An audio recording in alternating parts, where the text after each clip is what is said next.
আসসালামু আলাইকুম। বিসমিল্লাহির রহমানির রহিম। আমি বাংলাদেশ পুলিশের একজন কর্মকর্তা এসআই মাসুদ রানা।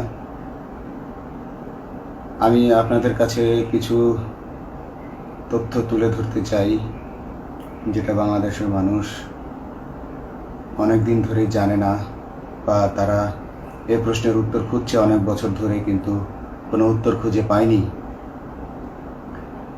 আজকে যাকে সেনাবাহিনী থেকে অব্যাহতি দেওয়া হলো, মেজর জেনারেল জিয়াউল হাসান, যিনি এনটিএমসির প্রধান ছিলেন এবং তিনি র্যাবের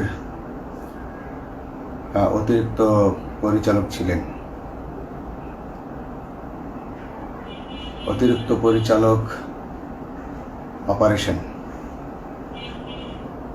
তিনি মেজর থাকতেই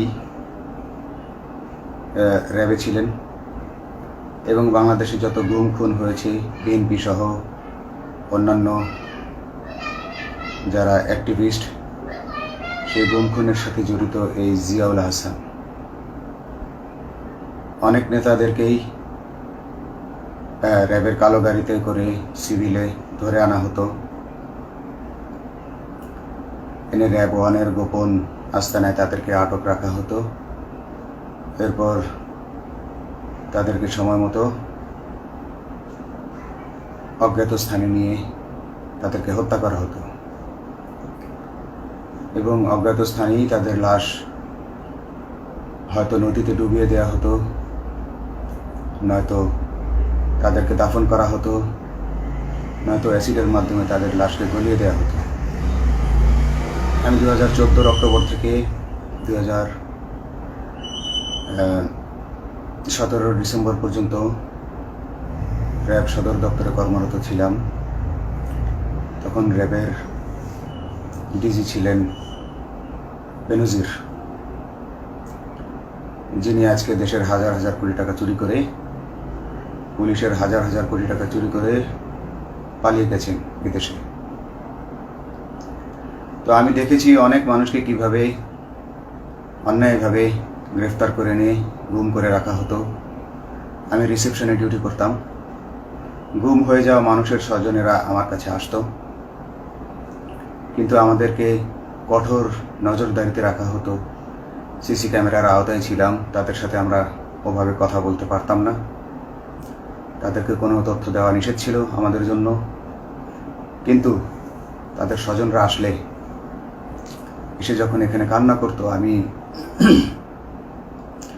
নিজেকে ধরে রাখতে পারিনি। আমি অনেকের স্বজনকেই তাদের স্বজনের, গুম হয়ে যাওয়া স্বজনের পরিণতির কথা জানিয়ে দিতাম। বিশেষ করে যাদেরকে মেরে ফেলা হতো, খুন করা হতো, তাদেরকে আমি খারাপ সংবাদটা দিতাম না। কিন্তু যাদেরকে বন্দি করে রাখা হতো, যেমন বিএনপি নেতা সালাউদ্দিন আহমেদকে যখন অ্যারেস্ট করে আনা হলো, তিনি অ্যারেস্ট করার সময় ধস্তাধস্তিতে মাথায় আঘাত পেয়েছিলেন। তাকে র্যাব ওয়ানের গোপন কক্ষে আটক করে রাখা হয়েছিল দীর্ঘদিন। এরপর তাকে এক সময় ভারতে পাচার করে দিয়ে আসা হয়। তাকে অজ্ঞাত কারণে হত্যা করা হয়নি।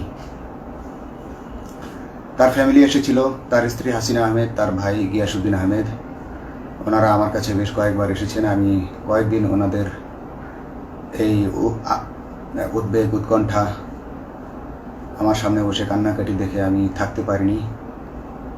আমি ওনাদেরকে কৌশলে আমার ফোন নাম্বার দিয়ে আমি ওনাদের সাথে দেখা করি।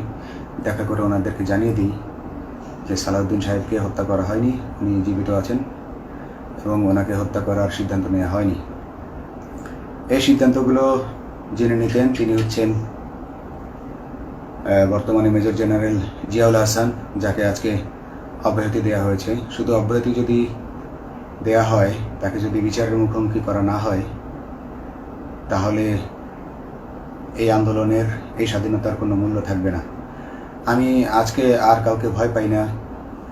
আমি আজকে বিশ্বাস করি যে আজকে আমাকে এই সত্য বলার জন্য কেউ গুম করে দিতে পারবে না, এই সত্য বলার জন্য কেউ আমাকে অ্যারেস্ট করবে না। সেই কারণে আমি বুকে সাহস নিয়ে আজকে কথাগুলো বলছি। আপনারা যারা বিএনপি নেতা ইলিয়াস আলীর অপেক্ষায় আছেন, তাদের জন্য দুঃখজনক সংবাদ। তাকে অনেক আগেই হত্যা করা হয়েছে। তাকে পতেঙ্গা সমুদ্র সৈকত দিয়ে কড়া পাহারায় সাগরের মাঝখানে নিয়ে স্পিড বোটের মাধ্যমে মুখে পলিথিন পেঁচিয়ে হত্যা করে, তার পেট ছুরি দিয়ে ছিদ্র করে, তাকে পাথর দিয়ে বেঁধে সাগরে ডুবিয়ে দেওয়া হয়েছে। শুধু ইলিয়াস আলী নয়,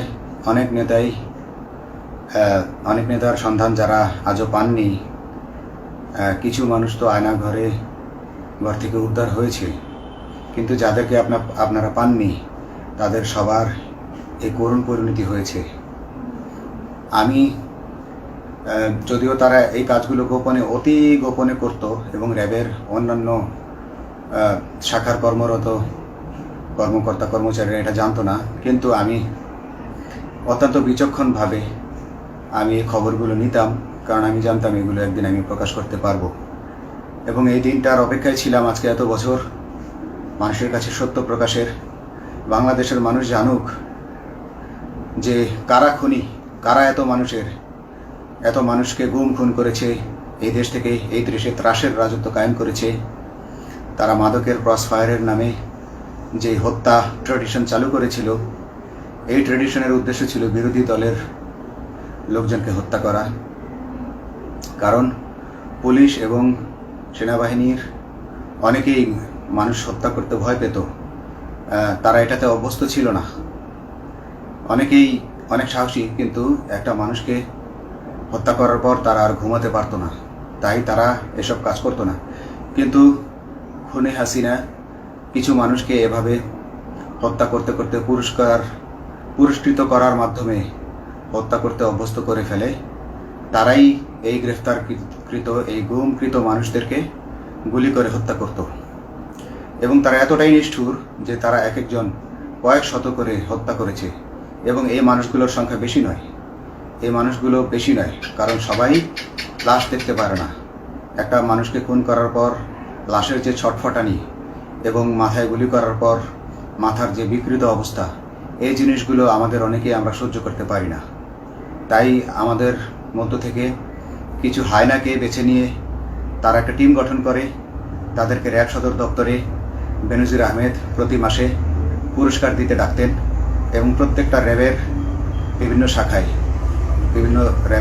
শাখায় এরকম দু একজন রাক্ষস ছিল যারা মানুষকে শুট করত, গুলি করত, হত্যা করত এবং গুম করত। তারা এখনও আছে। তাদেরকে আমি নতুন সরকারের কাছে দাবি জানাবো, তাদেরকে বের করতে হবে, তাদেরকে বিচারের আওতায় আনতে হবে। না হলে এত শহীদের বিনিময়ে যে ফ্যাসিবাদ থেকে, যে স্বৈরশাসন, যে খুনি হাসিনার হাত থেকে আমরা মুক্তি পেয়েছি, সে মুক্তির প্রকৃত মূল্য আমরা পাবো না, প্রকৃত স্বাদ আমরা পাবো না। এই খুনিদেরকে বের করতে হবে, এই খুনিদেরকে বের করে আইনের আওতায় আনতে হবে। বাংলাদেশ পুলিশ কখনোই গুলি করতে অভ্যস্ত ছিল না। আপনারা জানেন একসময় পুলিশ যে গুলি করতো না, এটা নিয়ে অনেক ব্যঙ্গচিত্র ছাপা হতো পত্রিকাগুলোতে, যে গুলি না করতে গুলি খেলনার বন্দুকে পরিণত হয়েছে। তো কিন্তু সেই নিরীহ পুলিশকে রক্তপিপাসু হিসেবে শেখ হাসিনা তৈরি করেছে। তবে সবাই নয়, কিছু কিছু মানুষ। আপনারা দেখেছেন এবং এই আন্দোলনের ভিডিও ফুটেজ দেখলেও দেখবেন যে কয়েক শত পুলিশের মধ্যে কেবলমাত্র কয়েকজনই জনতার দিকে গুলি ছুড়ছে। তো আপনারা ঢালাওভাবে পুলিশকে আপনাদের আক্রমণের নিশানা বানাবেন না। নতুন সরকার অবশ্যই এর বিচার করবে। আমি আশাবাদী নতুন সরকারের কাছে তারা যদি আমার কাছে কোনো তথ্য চায়, আমি তথ্য দেব ইনশাল্লাহ। এবং এই খুনিদেরকে, এই রাক্ষসদেরকে বের করতে হবে। প্রতিটি গুমের, প্রতিটি হত্যার সুষ্ঠু তদন্ত করলে এগুলো বের হয়ে আসবে বলে আমি আশা করি। এবং আমি চাই এরা ধরা পড়ুক, এদের বিচার হোক, না হলে এরা যুগে যুগে এই রাক্ষস যুগে যুগে রয়ে যাবে, আমাদের মাঝেই তারা লুকিয়ে থাকবে এবং যুগে যুগেই তারা মানুষের রক্ত পান করেই যাবে। পুলিশ বাহিনী মানুষকে সেবা করবে, এটাই হওয়া উচিত পুলিশের ধর্ম। পুলিশের ধর্ম হবে মানুষ পুলিশের জন্য, পুলিশ মানুষের জন্য। উন্নত রাষ্ট্রে পুলিশ মানুষ যেভাবে পুলিশকে ডাকলেই পুলিশ 5 মিনিটের মধ্যে ছুটে যায়, তাকে সাহায্য করে। আমরা বিভিন্ন ভিডিওতে দেখি যে পুলিশ হাঁসের বাচ্চাকে রাস্তা পার করে দিচ্ছে, একজন অন্ধ মানুষকে রাস্তা পার করে দিচ্ছে। বাংলাদেশের পুলিশ এমনটাই করতে চায়, আমরা এমনটাই করতে চাই, কিন্তু সেই পরিস্থিতিতে আমাদেরকে রাখা হয়নি। আমাদেরকে রাখা হয়েছে দৌড়ের উপর, আমাদেরকে রাখা হয়েছে বিভিন্ন অন্যায় কাজের উপর, বিভিন্ন অন্যায় আদেশের উপর। কেউ যারা মেনেছে তারা ভালো ভালো জায়গায় পোস্টিং নিয়ে থেকেছে, যারা মানেনি তাদেরকে খারাপ জায়গায় পোস্টিং দেওয়া হয়েছে, কারো চাকরি হয়ে হারিয়েছে, কাউকে সাসপেন্ড করে রাখা হয়েছে। আমি নিজেও একজন এমন বৈষম্যের শিকার, অন্যায় মিথ্যা মামলার শিকার হয়ে আমি নিজেও বর্তমানে সাসপেনশন অবস্থায় আছি এবং এই সাসপেনশন অবস্থায় থেকে আমি আল্লাহর কাছে শুকরিয়া জানাই, কারণ এই সাসপেনশন থাকার কারণে আমি ছাত্র জনতার আন্দোলনের সাথে সংযুক্ত হতে পেরেছি। আমি সবসময় আল্লাহর কাছে দোয়া করেছি যে আল্লাহ, তুমি আমাকে মুজাহিদ হিসেবে কবুল করো, আমাকে জিহাদ করার তৌফিক দান করো এবং আমাকে শহীদি মৃত্যু দান করো। এবং আল্লাহ আমার দোয়া কবুল করেছেন। আমি ছাত্র জনতার সাথে এই জিহাদে অংশগ্রহণ করেছি, ছাত্র জনতা সফল হয়েছে। আমি গর্বিত আমি এই আন্দোলনে একজন পুলিশ অফিসার হয়েও আমি অংশগ্রহণ করতে পেরেছি। তো যাই হোক, আমি চাইব যে বাংলাদেশ পুলিশের, র্যাবের যে সকল কর্মকর্তা অগণিত মানুষের গুম খুনের সাথে জড়িত ছিল তাদেরকে ধরা হোক, তাদেরকে আইনের আওতায় আনা হোক। আমাদের মতো অনেক অফিসার আছি যারা এসব কুকর্মের সাক্ষী, আমরা সাক্ষ্য দেব। আমরা এখন আর ভয় পাই না। আমরা আসলে যে ভয় পেয়েছি তা নয়, আমাদের বাহিনীতে টিকে থাকাটা জরুরি ছিল। জনগণের স্বার্থেই আমাদের বাহিনীতে থাকা জরুরি ছিল, কারণ আমরা যদি বাহিনী থেকে আউট হয়ে যেতাম তাহলে এসব তথ্য আমরা জানতে পারতাম না এবং জনতার কাছে পৌঁছাতে পারতাম না। জনতার কথা বলতে হলে, জনতার সাথে থাকতে হলে আমি পজিশনেও থাকতে হবে। এই জন্য অনেক কিছুই প্রকাশ করিনি, কারণ আপনারা ভালো মতোই জানেন যে অনেক সেনাবাহিনীর মেজরকেও গুম করে দেওয়া হয়েছে যারা মুখ খুলেছে। আমি তো একজন সামান্য সাব ইন্সপেক্টর, আমাকে গুম করে দেওয়া তাদের 1 সেকেন্ডের ব্যাপার ছিল। তো আমি এখন বিশ্বাস করি যে এখন সেই দিন, সেই কালো মেঘ সরে গেছে আকাশ থেকে, আকাশ মুক্ত হয়েছে, এই দেশ জালিমের শাসন থেকে মুক্ত হয়েছে। আল্লাহ তাআলা আমাদের উপর রহমত বর্ষণ করেছে। অগণিত মুসলিমের দোয়া আল্লাহ তাআলা কবুল করেছেন, অগণিত 18 কোটি মানুষের দোয়া আল্লাহ কবুল করেছেন।